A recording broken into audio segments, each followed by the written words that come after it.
जय हिंद दोस्तों, स्वागत है आपका क्वालिटी एजुकेशन के डिजिटल प्लेटफॉर्म पे। आशा करता हूं आपने मेरा पिछला वीडियो जरूर देखा होगा जो हमने डिस्कस करा था ब्लॉकचेन टेक्नोलॉजी के ऊपर। ब्लॉकचेन टेक्नोलॉजी क्या होती है, कैसे होती है, वो सरल भाषा और संक्षिप्त के अंदर समझने के लिए प्लीज मेरे पिछले वीडियो को जरूर देखें, वो प्लेलिस्ट में आपको जरूर मिल जाएगा।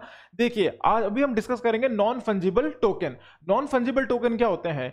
कोई भी ऐसे टोकन जिसको आप रिप्लेस नहीं कर सकते हो। फॉर एग्जाम्पल, अगर आपको फर्ज कीजिए अब शाहरुख खान ने या अमिताभ बच्चन ने अगर आपको कोई साइन करके दिया है, कोई सिग्नेचर करके दिया है किसी पेपर के ऊपर, तो क्या उसकी वैल्यू आप चेंज कर पाओगे? अगर मैं आपको बोलूंगा इसके बदले में आपको 1 लाख रुपए दूंगा, तो क्या आप वो मुझसे एक्सचेंज कर लोगे? नहीं। वो 1 लाख की जरूरी नहीं कि उसकी वैल्यू 1 लाख हो या 1 करोड़ हो। उसकी कोई वैल्यू आप निर्धारित नहीं कर सकते हो। उसकी वैल्यू जो है वो एक इमोशन से जुड़ी होती है, बहुत ज्यादा इमोशनल कॉन्टेक्ट होता है उसके अंदर। तो ये चीज आपको समझने की जरूरत है कि बहुत ही नॉन फंजिबल है, कि उसकी एक अलग तरीके से बहुत ही यूनिक आइडेंटिटी है।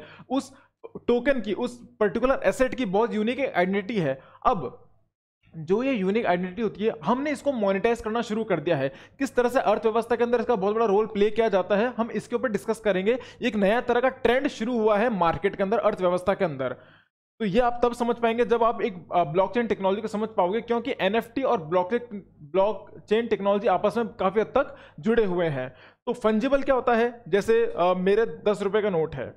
अगर मेरा 10 रुपए का जो नोट है वो आपके 10 रुपए के नोट की वैल्यू के साथ मैच करता है। मैंने अगर 10 का नोट दिया, आपने मुझे दूसरा 10 का नोट दिया, दोनों की वैल्यू सेम है, ये दोनों चेंजेबल है, दोनों रिप्लेसेबल है। ठीक है, इनकी एक यूनिक आइडेंटिटी नहीं है। अगर मेरे पास कोई किताब है, अगर उस किताब की 100 वैल्यू है ना, मेरे पास कोई किताब है और उस जैसी किताब 1000 प्रिंट है, 1000 तरह की किताब वो पब्लिश हो चुकी है, तो वो जो किताब है वो फंजिबल है, वो रिप्लेसेबल है। उस किताब, जरूरी नहीं कि आपको मेरी ही किताब चाहिए, लेकिन जो किताब मैंने पढ़ी है, फर्ज कीजिए कि शाहरुख खान ने कोई किताब पढ़ी है, शाहरुख खान ने अब उस तरह की किताब में मार्केट में 1000 कॉपीज है मार्केट के अंदर। किताब तो सेम है, कंटेंट भी सेम है, लेकिन जो किताब शाहरुख खान ने पढ़ी उसकी वैल्यू अलग होगी। क्यों? क्योंकि उसने कई बार उसके अंदर पेन यूज किया होगा, कोई हाइलाइटर यूज किया होगा, उस पेज को मोड़ा होगा, बुकमार्क यूज किया होगा, तो उस किताब की अलग वैल्यू है। जैसे आप कह लीजिए महात्मा गांधी के जो चश्मा हो गया, महात्मा गांधी जी का चश्मा हो गया या उनकी लाठी हो गई। अब ऐसी लाठियां खूब होंगी, लेकिन जो उनकी खुद की इस्तेमाल की हुई है, जो उनकी खुद की पर्सनल है, वो हो गया है नॉन फंजिबल, वो है इररिप्लेसेबल। वो चीज वहां से चेंज नहीं हो सकती है। उसके कंपैरिजन में, उसके स्तर पर दूसरी चीज, उसका विकल्प नहीं हो सकता है। उसके जैसा हो सकता है, लेकिन वही स्पेसिफिक चीज नहीं हो सकती। इसे कहते हैं non fungible token. Semi fungible होता है, जैसे आप मूवी टिकट हो गए, आप मूवीज देखने जाते हो, तो उस मूवी टिकट की एक वैल्यू है, आप उनको पैसे देते हो, ठीक है, लेकिन आपको बदले में टिकट मिलता है। आप उस टिकट के बिहाफ पर आप मूवी देख पाते हो, लेकिन इसका मतलब ये नहीं है कि आप उस टिकट के बिहाफ पे कोई दूसरी मूवी देख लो। आप वही मूवी देख पाते हो जिसके लिए वो टिकट बना है। तो वो हो गया सेमी। सेमी का मतलब होता है आधा, पार्शली, है ना, थोड़ा फंजिबल भी है और नॉन फंजिबल भी है, सेमी। दूसरा होता है नॉन फंजिबल, जिसकी आज हम बात करेंगे, इसे कहते हैं नॉन फंजिबल टोकन। तो नॉन फंजिबल का मतलब होता है कोई भी चीज रिप्लेस नहीं हो सकती। जैसे यूनिक, उसकी एक बहुत ही ज्यादा उसकी एक अनोखापन है, उसके अंदर विशिष्ट है, बहुत ही अचल और सदा एक साम। अब ये हिंदी के अंदर उसको कहते हैं बहुत ही अनोखा, उसकी एक बहुत ही अनोखी आइडेंटिटी है, उसे कहते हैं नॉन फंजिबल टोकन, जिसको हम चेंज नहीं कर सकते हैं। एलॉन मस्क, ये दुनिया के सबसे अमीर आदमी हैं। ये 3 तरह की कंपनी चलाते हैं, बोइंग हो गया, स्पेस एक्स हो गया और टेस्ला हो गया। इन्होंने एक ट्वीट किया था, इन्होंने एक वीडियो था, उस वीडियो को इन्होंने खरीद लिया था।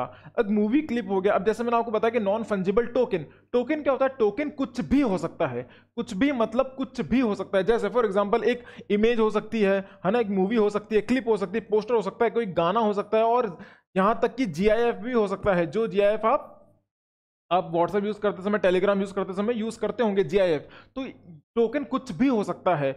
आज किताब टोकन हो सकता है। नॉन फंजिबल टोकन कोई भी ऐसी चीज जिसकी डिमांड मार्केट में बहुत ज्यादा है।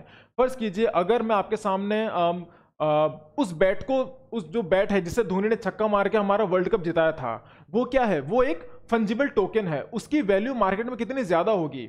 वैसे बैट बहुत ज्यादा होंगे, लेकिन जो बैट धोनी ने इस्तेमाल किया था उस बॉल की वैल्यू क्या होगी, उस बैट की वैल्यू क्या होगी, वो होता है नॉन फंजेबल, उसको आप रिप्लेस नहीं कर सकते हो, है ना। तो इसकी वैल्यू कुछ किसी भी कोई भी ऐसी चीज जिसकी बहुत ज्यादा डिमांड हो, तो ये पूरी तरह से एक डिमांड पर निर्भर करता है, एक डिमांड पर निर्भर करता है। जो चीज जितनी ज्यादा कम होती है, जितनी ज्यादा स्कैरसिटी होती है, जिसकी ज्यादा कमी होती है, उसकी वैल्यू उतनी ही ज्यादा होती है ना। तो हम डिस्कस करेंगे। अब ये दूसरे एग्जांपल है, जैसे ये जैक हैं, ये ट्विटर के सीईओ हैं, अब पहले थे, अब तो दूसरे हैं। ये अभी पहले ट्विटर के सीईओ थे। इन्होंने अपना पहला ट्वीट, जब इन्होंने ट्विटर को लॉन्च किया था, उस समय उन्होंने ट्वीट किया था, just setting up my Twitter. तो ये जो ट्वीट है, जिन्होंने मैसेज किया था, ये ट्वीट इन इटसेल्फ एक बहुत ज्यादा वो हो गया है, ये एक फंजिबल टोकन हो गया है। इसकी वैल्यू मार्केट में बहुत ज्यादा है, क्योंकि ट्विटर आज बहुत बड़ी ब्रांड बन चुका है, ये एक बहुत बड़ा सोशल मीडिया का एक सिंबल बन चुका है, ब्रांड बन चुका है। तो इस ब्रांड को बहुत ज्यादा प्रमोट करने के लिए इन्होंने अपना जो पहला ट्वीट था, जब उन्होंने ट्विटर को लॉन्च किया था, उसको भी एक फंजिबल टोकन के हिसाब से यूज किया था। काफी लोगों ने इसके ऊपर अपने पैसे, बोलियां लगी थी, उस तरह की इसकी बहुत ज्यादा वैल्यू थी। तो ये हो गया। अभी देखिए, हाल ही के न्यूज में देखा गया था, Ukraine to launch NFT collection depicting the Russian Ukraine war. तो रशियन यूक्रेन वॉर में जो भी चल रहा है, तो यूक्रेन क्या कर रहा है, कुछ चीजें, जो एलिमेंट्स है, जो लॉन्च एनएफटी को लॉन्च कर रहा है, नॉन फंजिबल टोकन, इस युद्ध से जुड़े हुए चीजों को एनएफटी के तरह पे यूज कर रहा है। तो वो एक बहुत ही यूनिक चीज हो गई कि आज से 100 साल बाद, 50 साल बाद, कोई भी चीज अगर यूक्रेन वॉर से या रशियन वॉर से जुड़ी हुई होगी, उसकी एक अलग कीमत है, उसकी एक अलग इमोशनल वैल्यू है ना। अब जैसे हम कहते हैं पुश्तैनी, है ना, पुश्तैनी जो होता है, देखिए 9 इंडियंस, अब जैसे इंडियंस जो भारत के बड़े बड़े सेलिब्रिटीज, करण जौहर हो गए, मनीष मल्होत्रा हो गए, सलमान खान हो गए, सनी लियोनी हो गए, ये बहुत बड़े बड़े सेलिब्रिटीज है भारत के अंदर। ये लोग भी एनएफटी के अंदर इन्वेस्ट कर रहे हैं। इनफैक्ट अमिताभ बच्चन ने भी अपनी काफी चीजें एनएफटी के अंदर लॉन्च करी है। क्योंकि अमिताभ बच्चन कुछ भी चीज लॉन्च करेंगे तो उसकी बहुत ज्यादा डिमांड होगी, बहुत ज्यादा मार्केट के अंदर वैल्यू होगी। तो ये न्यूज है, तो इसलिए बहुत जरूरी था करंट अफेयर्स के अंदर इसको डिस्कस करना। आइए नाउ, एनएफटी मैंने जैसे आपको बताया था, इररिप्लेसेबल, है ना। एनएफटी होता है इररिप्लेसेबल, लेकिन जो फंजिबल है, जो फंजिबल का मतलब होता है रिप्लेसेबल, नॉन का मतलब होता है नहीं, जिसको रिप्लेस नहीं कर सकते हैं। तो जो चीज रिप्लेस हो सकती है, जैसे 10 का नोट हो गया, 100 का नोट हो गया, कोई किताब हो गई जिसके बहुत ज्यादा पब्लिकेशन हो गए, है ना, फर्क नहीं पड़ता है कि कौन सी किताब आप पढ़ो, कौन से ना पढ़ो। कोई भी ऐसी चीज नॉन फंजिबल होता है अनोखा, विशिष्ट, अचल और सदा एक साम, जो सिर्फ एक है, जो सिर्फ एक यूनिक आइडेंटिटी है, उसे कहते हैं non fungible, associated with blockchain technology. अब अगर आपको ये चीज साबित करनी हो कि वो जो असली चीज है वो आपके पास है, फर्ज कीजिए कि अगर आपने धोनी का वो बैट खरीदा है, जिससे धोनी ने खुद अपने हाथों से उसको इस्तेमाल करके छक्का मारा था और हमको वर्ल्ड कप जिताया था, अगर वो बैट आपके पास है, तो आप प्रूव कैसे करोगे वो ये वही बैट है जो आपके पास है। आप तो झूठ भी कह सकते हो, उसे कॉपीराइट भी हो सकते हैं, है ना। अब तो डिजिटलाइजेशन का जमाना है, इतनी ज़्यादा टेक्नोलॉजी है, हम किसी भी चीज़ को प्रूव करने के लिए हमको बहुत ज़्यादा मशक्कत करनी पड़ती है। तो ब्लॉकचेन टेक्नोलॉजी इसके अंदर बहुत ज़्यादा मददगार साबित होता है। अगर आप मेरा पिछला वीडियो देखेंगे तो आप ये समझ पाएंगे कि ब्लॉकचेन टेक्नोलॉजी बहुत ज़्यादा क्रॉस वेरिफिकेशन से चलती है, पीयर टू पीयर नेटवर्क से चलती है। वहाँ पे माइनिंग होते हैं, माइनर्स होते हैं, जो आपकी हर एक धांधलेबाजी पर नजर रखते हैं। अगर कहीं भी 19-20 होता है, कहीं भी चेंज होता है, तो वो चीज़ क्रॉस वेरीफाई होती है, और अगर वो चीज़ गलत है तो वो पूरी तरह से खारिज हो जाती है। तो ब्लॉकचेन टेक्नोलॉजी आपको प्रूव करती है उस एक विशिष्ट, अद्वितीय, इसका कोई दूसरी कॉपी नहीं बन सकती है, पाई के, उस अद्वितीय पाई के अपने स्वामित्व, जो आपका ओनरशिप है, स्वामित्व को कैसे साबित करें। साबित करने के लिए किसके सामने? दुनिया के सामने। अगर आपके पास गांधी जी का चश्मा है, तो आप कैसे साबित करोगे कि ये वही चश्मा है जो गांधी जी खुद अपने हाथों से लगाकर इसको पहनते थे। तो अब इन चीजों की एक वैल्यू बना दी गई है, इनकी एक वैल्यू हो गई है, और ये वैल्यू अब डिजिटलाइजेशन से हो गई है। डिजिटलाइजेशन कैसे हुई है, इसको वर्चुअल कैसे बनाया गया है, ये मैंने आपको बताया ब्लॉकचेन टेक्नोलॉजी के अंदर।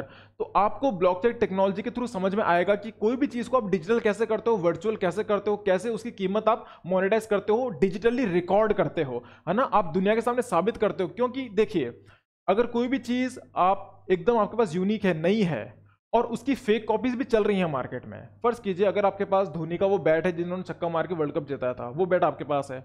अब कल अगर 4-5 जने आके क्लेम करते हैं कि ऐसा बैट तो हमारे पास भी है ना, जबकि असलियत में आपके पास है। कल 4-5 जन आके क्लेम करते हैं हमारे पास भी है, परसों 100-50 जन, 1000 जन, लाखों जन आके ये क्लेम करते हैं कि ये हमारे पास भी सेम ऐसा बैट है जो धोनी ने ही मारा था। अगर सब बोलते कि हमारे पास है, तो ये बात तो जाहिर है कि सबको पता चल जाएगा कि इसकी फेक कॉपीज बहुत ज्यादा है ना, इसकी फेक कॉपीज बहुत ज्यादा बिक रही हैं मार्केट में, बहुत ज्यादा चल रही हैं। तो जो फेक कॉपीज जितनी ज्यादा बिकेगी, उतनी ही जो असली वैल्यू है, जो असली कीमत है, उस उस आइटम की उसकी बढ़ती जाएगी, उसकी कीमत बढ़ती जाएगी। समझ में आया आपको? आपने धूम 2 मूवी देखी है ऋतिक रोशन की, वो हमेशा बहुत ही यूनिक चीज की चोरी करते थे। वो क्या था? वो था नॉन फंजिबल टोकन। वो नॉन फंजिबल टोकन इस वे में था कि वो जो बहुत ही यूनिक है, बहुत ही अनोखा है। वैसी कॉपियां हजारों को मिल सकती है, लेकिन जो एक ओरिजिनल चीज है वो सिर्फ उन्हीं के पास थी। तो जितना ज्यादा जो फेक आइटम जो उसके साथ उसके जैसा है, कॉपी है, वो बिकेगा, उतना ही वैल्यू जो ओरिजिनल है उसकी बढ़ेगी। समझ में आया आपको? तो वैसा ही कुछ होता है यहाँ पे, क्योंकि आप यहाँ पे एक विशिष्ट अद्वितीय पाई को, अपने स्वामित्व, अपनी ओनरशिप को प्रूव करते हो दुनिया के सामने थ्रू बिटकॉइन टेक्नोलॉजी। क्योंकि बिटकॉइन टेक्नोलॉजी से जैसे मैंने आपको बताया था, पीयर टू पीयर, मैंने आपको पीयर टू पीयर नेटवर्क के थ्रू आपको बताया था कि यहाँ पे बहुत ज़्यादा नेटवर्किंग फैल रही है, बढ़ रही है, और ज़्यादा विस्तार इसका हो रहा है। सभी लोगों को पता है आपके पास क्या है, तो वो चीज़ आपको प्रूव करती है कि आपके पास सच में वो चीज़ है, वो एक उसको डिजिटलाइज कर देती है। ठीक है? सो लेजिटिमेट वे, लेजिटिमेट का मतलब क्या है? एक बहुत ही लीगल तरीका है, ये इलीगल तरीका नहीं है, बहुत ही लीगल तरीका है अपनी ऑथेंटिसिटी को प्रूव करने का। Way of transferring the ownership, अपने स्वामित्व को ऑफ एन आइटम, कोई भी ऐसी प्रोडक्ट, कोई भी ऐसा आइटम जिसमें हम लोग अपना स्वामित्व, अपना ओनरशिप क्लेम कर रहे हैं कि ये चीज मेरे पास है। उसका प्रूफ क्या है? उसका प्रूफ है ब्लॉकचेन टेक्नोलॉजी के थ्रू हम उसको साबित करते हैं, बिकॉज उसकी जो वैल्यू थी वो ब्लॉकचेन टेक्नोलॉजी के अंदर ट्रांसफर हो चुकी है, उसका डिजिटलाइजेशन हो चुका है, उसका वर्चुअल एंटिटी वो बन चुका है। ठीक है? अब ऑन डिजिटल रिकॉर्ड, अब वो एक डिजिटल रिकॉर्ड पे जा चुकी है। डिजिटल रिकॉर्ड के मतलब है P2P नेटवर्क सबके पास है, वो माइनर्स के पास है, सबके पास वो चीज़ पहुंच चुकी है, सबको पता है कि आपके पास क्या चीज़ है। तो वो चीज़ डिजिटल रिकॉर्ड पे जा चुकी है, जिसको ना तो आप एडिट कर सकते हो, ना ही आप उसको चेंज कर सकते हो, ना ही उसको डिलीट कर सकते हो। आप उसको चेंज नहीं कर सकते, डिलीट नहीं कर सकते, एडिट नहीं कर सकते। ये चीज़ स्थायी हो चुकी है कि वो चीज़ आपके पास है। अब आप उसके ऊपर एक ब्रैगिंग कर सकते हो। इसको वैसे कहा जाता है, यहाँ पे लिखा था मैंने, digital bragging rights. What is the meaning of bragging rights? इसको हिंदी में कहते हैं जिसके बदौलत आप ढींगे हाँक सकते हो। अगर मैं बहुत ही आम भाषा में करूं, इसके बदौलत आप ढींगे हाँक सकते हो। फर्ज कीजिए अगर आपके पास ज्यादा पैसा नहीं है, लेकिन आपके दोस्त के पास खूब पैसे हैं, लेकिन आपके पास शाहरुख खान का असली उसका ऑटोग्राफ है, या कह लीजिए अमिताभ बच्चन, अक्षय कुमार, आपके पास असली ऑटोग्राफ है, तो आपके पास वैल्यूबल चीज ज्यादा है। उनके पास 50,000 होंगे, लेकिन आपके पास क्या है? एक ढींगे मारने की, एक बहुत ज्यादा, कहते हैं ना, बहुत ही आम भाषा में कहते हैं शेख ही मारने की। हमारे पास एक चीज है कि हम इसके बदौलत हम शेख ही मार सकते हैं, कि आपके पास जो भी कुछ होगा, लेकिन हमारे पास क्या है? शाहरुख खान का साइन, अमिताभ या अक्षय कुमार का ऑटोग्राफ है, सिग्नेचर है, उसकी वैल्यू बढ़ जाती है। समझ में आ रहा है आपको? आज इतने बड़े बड़े विजय माल्या लोग, ये तो अब तो खैर वो इतने बड़े नहीं रहे, लेकिन पहले उन्होंने टीपू सुल्तान की तलवार खरीदी थी। अलग अलग तरह की चीजों पे वो इन्वेस्ट करते थे, खरीदते थे। क्यों? क्योंकि उनकी एक अलग वैल्यू हुआ करती थी। अब अगर वो वैल्यू, अगर वो जो कीमत है, अगर वो आप उसको बिटकॉइन टेक्नोलॉजी के अंदर ट्रांसफर कर दोगे, तो उसकी वैल्यू मार्केट के अंदर आ सकती है। अब क्योंकि भविष्य ऐसा लगता है, दिखता है, 30 कम से कम 20-25 साल के अंदर शायद हम ब्लॉकचेन टेक्नोलॉजी के अंदर ट्रांसफर कर जाए, ये जो करेंसी है पूरी तरह से बदल जाए, तो एनएफटी इसके अंदर बहुत बड़ा रोल प्ले कर सकता है। अब ये एक बहुत ही मौलिक मानव मनोविज्ञान है, एक बहुत ही फंडामेंटल, है ना, कहते हैं फंडामेंटल ह्यूमन एक साइकोलॉजी है, कि जो चीज सबसे ज्यादा कम होती है उसकी डिमांड उतनी ज्यादा बढ़ती रहती है। जो चीज सबसे ज्यादा कम होती है उसकी डिमांड उतनी ज्यादा बढ़ती रहती है। जैसे एनएफटी की वैल्यू पूरी तरह से उसकी डिमांड पे डिपेंड करती है। मान लीजिए, जैसे मैंने आपको एग्जांपल दिए धोनी के बैट की, गांधी जी के चश्मे का मैंने एग्जांपल दिया, है ना, अलग अलग जो बड़े बड़े सेलिब्रिटीज हैं उनके ऑटोग्राफ का मैंने आपको वैल्यू दी। अब आप मुझे बताओ, अगर आप मेरे से ऑटोग्राफ लेते हो, है ना, खुशवंत सर से ऑटोग्राफ लेते हो, अगर मैंने आपको कुछ पेपर पे साइन करके दिया, उसकी कोई वैल्यू है? उसकी कोई वैल्यू है? अगर आप किसी को बोलोगे देखो मेरे पास खुशवंत सर का साइन है, उसकी कोई वैल्यू है? नहीं। क्यों? क्योंकि खुशवंत सर उस लेवल पर नहीं है, उस तर्ज पर नहीं है जिसके ऊपर वो डिमांड क्रिएट कर सके। समझ में आया? इसका मतलब ये है कि वो चीज तभी उसकी वैल्यू हो सकती है, डिपेंड करता है कि उसकी डिमांड कितनी है।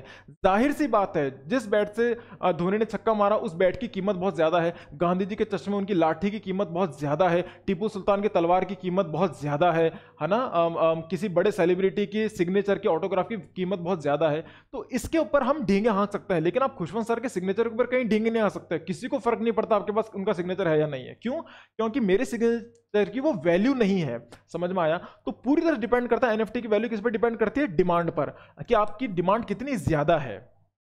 ओके, तो डिमांड पर निर्भर करती है। तो अब ये चीज हो जाती है अनसर्टेन, ये एक अस्थायी चीज हो जाती है कि आप किस पर इन्वेस्ट करें, किस पर नहीं करें। जैसे मैंने आपको यहां पे एग्जांपल दिया था क्लिप्स का, है ना, क्लिप्स हो गए, पोस्टर्स हो गए, सॉन्ग, गाने हो गए। अब कुछ गानों पे, है ना, जैसे लता मंगेशकर जी का अभी दुर्भाग्यपूर्ण एक देहांत हो गया था, तो उनके जो गाने हैं जिनके पास वो कॉपीराइट है उसकी कीमत बढ़ गई है। लेकिन कोई कुछ ऐसे गाने हैं जो बहुत ही एकदम अच्छे गाने नहीं है, लेकिन अगर आप उन पर NFT बनाओगे, उनको नॉन फंजिबल टोकन यूज करोगे, तो उसकी वैल्यू नहीं है, उसकी कीमत नहीं है। अब जब उसकी कीमत नहीं है तो आप उस पर क्या डिमांड लगाओगे? जब डिमांड नहीं होगी तो उसकी वैल्यू कैसे बढ़ेगी? समझ में आया?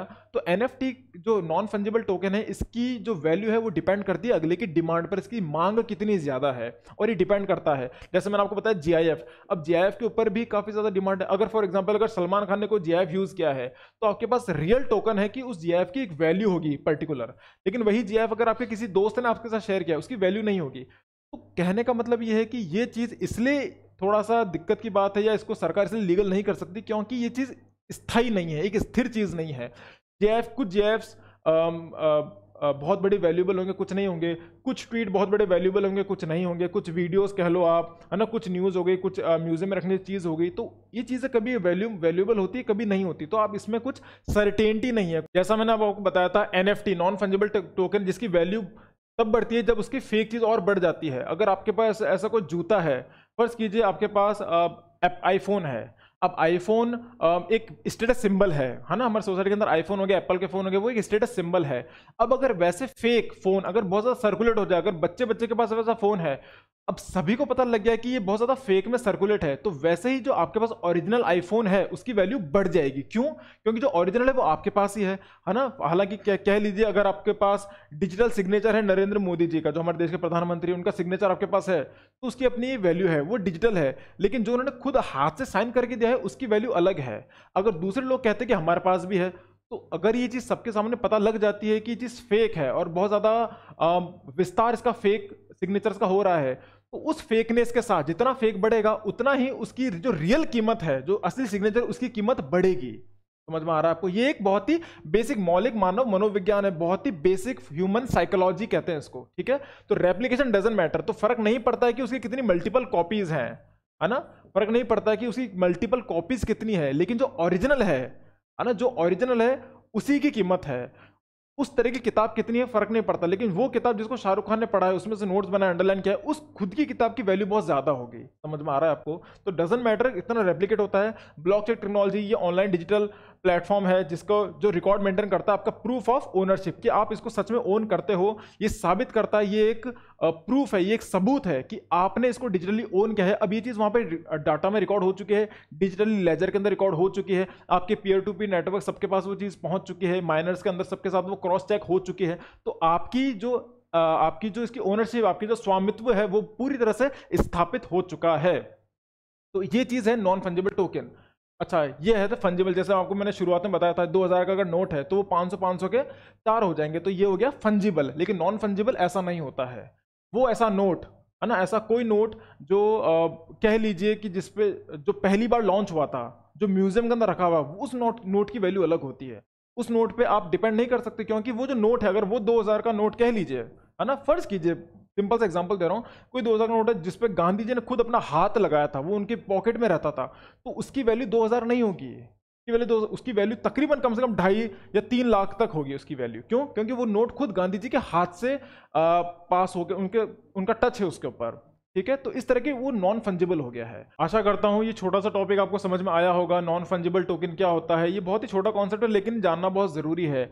हालांकि सरकार इसको अभी सपोर्ट नहीं कर रही है, लेकिन क्योंकि ट्रेंड में आ चुका है, जैसे मैंने अपने पिछले वीडियो के अंदर मैंने कहा था, ब्लॉकचेन टेक्नोलॉजी जो है, क्रिप्टो करेंसी है, वो इलीगल नहीं है, लेकिन उसको सरकार अब अलाउ करती है। अगर लोग कर रहे हैं तो करना ठीक है, लेकिन आप उसे सब्जी नहीं कर सकते। वैसे ही नॉन फंजिबल टोकन अभी इलीगल नहीं है, लेकिन एक ट्रेंड नया चल रहा है, जो जैसे नए सेलिब्रिटीज हो गए, इन लोगों ने इसको शुरुआत में लाया है। अगर आप हॉलीवुड में जाएंगे, दूसरे देशों में जाएंगे, तो वहां पर भी नॉन फंजिबल टोकन काफी हद तक अस्तित्व में आ रहा है, लेकिन बहुत ही धीरे धीरे, ये स्थायी नहीं है हाल फिलहाल के लिए। तो इस पे आगे सरकार क्या एक्शन लेगी, क्या उस पे नए लॉ बनेंगे, वो मेरा अभी कहना उचित नहीं होगा। दूसरी बात ये कि मैं सभी तरह के जो मेरे लेक्चर्स हैं, जो पिछले 3-4 लेक्चर हैं, उन सभी की टेलीग्राम बोथ हिंदी और इंग्लिश के अंदर आपके अपने टेलीग्राम चैनल पर पहुंच जाएगी। प्लीज वहां से उनको डाउनलोड कीजिए और उनको पढ़िए। हिंदी और इंग्लिश दोनों भाषा के अंदर आपके पास इन क्लासेस के नोट्स आप तक पहुंच जाएंगे। This is Khushman Singh signing off. जय हिंद।